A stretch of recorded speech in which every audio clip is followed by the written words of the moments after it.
Welcome, welcome! It's Mud Dog with the Texas Space Navy, bringing you another Star Citizen video, and now it's Roadmap Roundup time for September 25th, 2020. So, what has changed on the roadmap? A quick glance. They have repainting existing planets and moons into polishing, space stations cargo deck into polishing, relaxing of armistice restrictions into polishing, force reactions into polishing, improved throw into polishing, and the Bearing GP-33 grenade launcher into polishing. What does that leave? Well, let's go over to the actual roadmap. And you see here that, of course, the repainting planets, that was 0 out of like 12 or something last time. I told you that would probably move pretty quick, and it has. It's already in the polishing state. Updated ground textures, as we just said, and the geology all in the polishing. The cargo deck is in polishing. Gameplay, the relaxation armistice zone, so that means you're going to be able to fight in armistice zones, but you will get a crime stat for doing so. That is in polishing. Force reactions, where you get to fly all over the place from, ship collisions, gravity, etc. Grenades, those type things will throw you all over the place. Player and external inventory into polishing, improved throw, as we said earlier, polishing.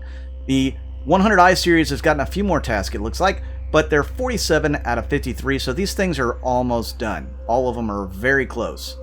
Very close. Now, if you haven't heard, they are going to increase the price of the Titan, the Avenger Titan, and the 300 series ships, because the 100 series has to fit in there somewhere. It's going to be around the $55 mark, I would imagine, for this one, at least for the base. Probably $60 for the 125A and $65 for the 135C, somewhere along in those areas. Now, I can see why they're going to push those other ships up in price a little bit. They are a great value, so if you want to get one, I would get one now, because when these 100Is come out, these 100 series, they're going to be more expensive. The Avenger Titan and the 300 series, or the Avenger series and the 300 series. So definitely take advantage right now while you can to get those if you want to get them at a lower price point, because these ships here are going to push them up to a higher price bracket. Sad truth. Mercury Star Runner, 63 out of 114 tasks. So it's, about halfway through. We know it's further along than that, but they've got to make sure the thing is actually flight ready, it reacts accordingly, the force reactions work accordingly, all the new stuff, they also have to make sure it works in there. They want this thing to be absolutely awesome when it comes out. Many people really are looking forward to this ship. It's going to be one of their favorite ships. Keep in mind, I know the hype train's high, this thing's about the size of a Connie, so give or take. So it's not going to be a huge ship. That'll come in 312 maybe with the Hercules line. Hopefully we'll get at least one Hercules. Remains to be seen. It's not on the roadmap. I don't know. We'll have to wait and see. We know they've been working on it. But, yeah. Temper the hype train just a little bit on the Mercury Star Runner. Let's wait until it comes out and we get it in our hands before we can see how great it is. I think it's going to be a cool ship. I think it already looks cool. And I've got the black livery or whatever that's going to go on it from doing the little, I guess, detective thing that they had when this came out first. Yeah, so it's going to be cool. I am looking forward to it, but I don't think it's going to be my end-all be-all ship. Then the ballistic shotgun's been in polishing, the grenade launcher just got into polishing, and the ground cover buoyancy is in polishing. It has been for a long time. Then we got mystery armor in 312. The Stanton system spacescaping is halfway done.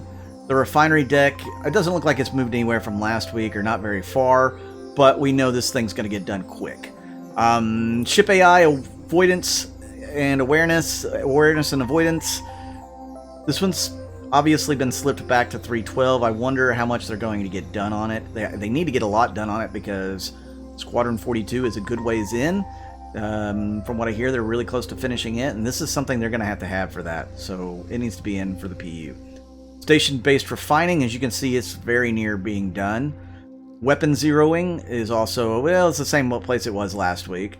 Object push and pull, 6 out of 9, I think that was the same place. Elevator panels, yeah, they haven't gone very far on that. Death animation improvements. It's a little over halfway. Well, it's only got 7 tasks left, so that could be cool when it comes in.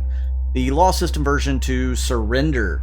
So this one is 12 out of 16, and this is going to be a really cool thing where you can like power down your engines just to surrender and be taken to jail without, suffering the loss of your ship and self and whatever. I don't know exactly how it's going to work. That's just the basic idea behind it.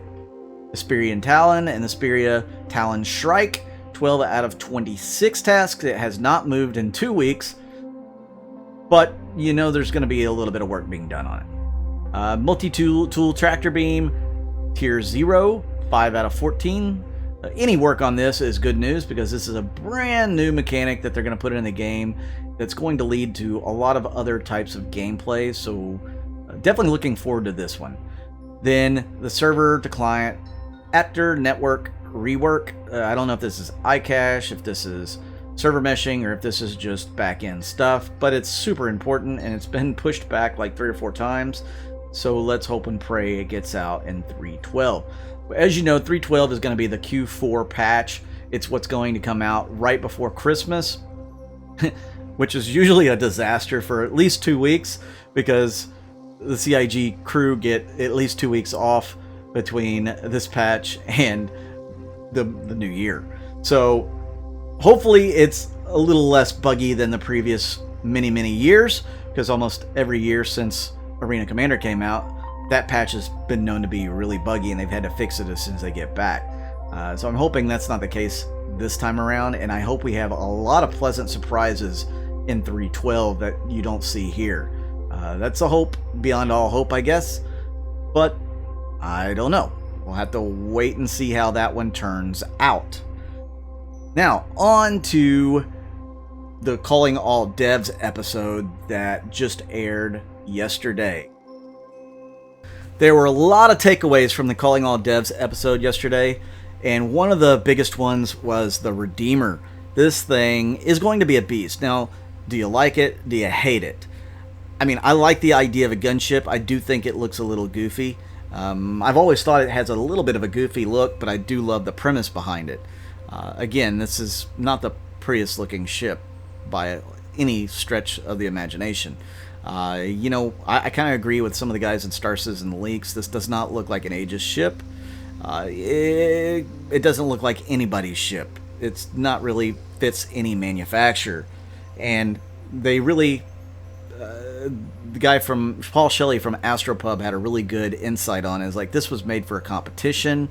It wasn't made to actually go in the verse. I kind of agree again with that. But we're going to have it, and that's, we're going to have to deal with that. So this was definitely one of the cool things. This thing is still in active development, but it's not as far along as we would hope. The art's been done on it, but I don't think it's been put in engine yet. They haven't really, started work on the actual physical side of it. Maybe they've worked on the inside, maybe, but they just haven't put it all together. There's still quite a bit left to go to get this thing where we can actually get it in our hands and have a good time with it. So, yeah, keep that in mind. Other things that they talked about were some other stuff, that they're actively working on, which is like docking, where a Merlin or Archimedes can come close to the Connie to dock. You have to be within really close range of that docking port, and then the autopilot will take over and dock you to the ship itself. So that's kind of a neat little feature. I kind of like that. As long as you get close, maybe the autopilot can take it over. I don't know. Maybe if you're going 100 meters a second faster than the Connie, maybe it won't work. I don't know. That could be pretty fun or funny. But yeah, I want to see this in action as soon as they give us the opportunity. I think it'll be really cool. Then they also have ship-to-ship docking and ship-to-station docking. Now, they did say ship-to-ship docking is kind of not a high priority right now, other than the Merlin and the Connie, because there's just not a big call for it. It's going to be mostly bigger ships having to do that. But the ship-to-station docking is something they're definitely working on, because they'll need it for the Idris, for the Hull C, for some of these other ships. Which, by the way, they did mention the Hull C. They are actually being able to move further along in that, so they are in a good spot for the Hull C. So we should get to see it coming up. Now, I know what you guys are wondering. I kind of skipped over the Redeemer. What are these guns? What are we looking at for these guns? Well, a developer actually put up a post on Spectrum that talks about it a little bit. We have this little post that was created by John Crew, actually, the head of vehicle development. And he says, "Hi all, just wanted to clear up a few things on, well, anyways, you can read this part, but the part I think most everybody is going to be interested in is the weaponry. This is a gunship.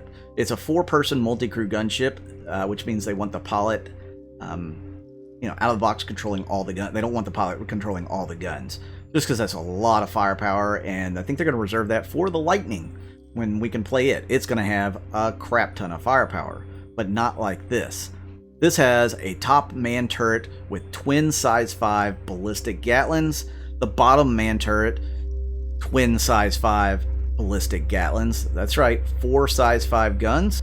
And then it's going to have a rear turret, remote turret that has twin size 3 laser cannons, and a front remote turret with twin size 3 laser cannons as well.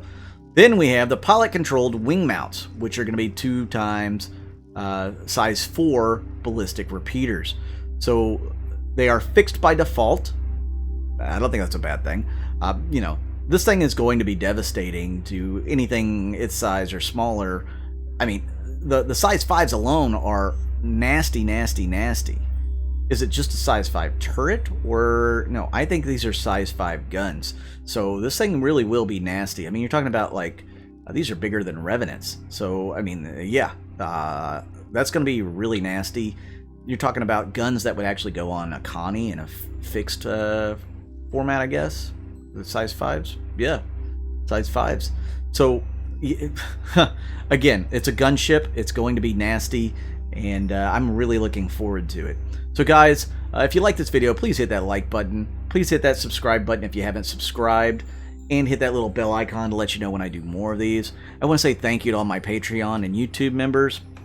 If you guys want to join the Patreon or YouTube, you can do that by clicking down below. There's a link down there. I don't know if you can click on it or you have to, highlight it and go to it. But there's a link down there how to join both of those prestigious clubs. You can get into the YouTube membership for just $1. I really can't thank those guys enough. And you can support this channel also by watching the ads all the way through and clicking on the ads. That brings in a little bit of revenue as well. If you are new to the game and you want to join the game, I have a referral code down below that'll get you 5,000 bonus credits to start out, and that can help you, get started with your career in the game. So definitely check that out. And if you're looking for an org to join that has a lot of activity and does a lot of different ops and stuff together, they play together quite often. My org is Texas, and that information is down below as well. So thank you, and once again, I hope you guys have a great day. I'm Mud Dog with the Texas Space Navy, and I'll see you out in the verse.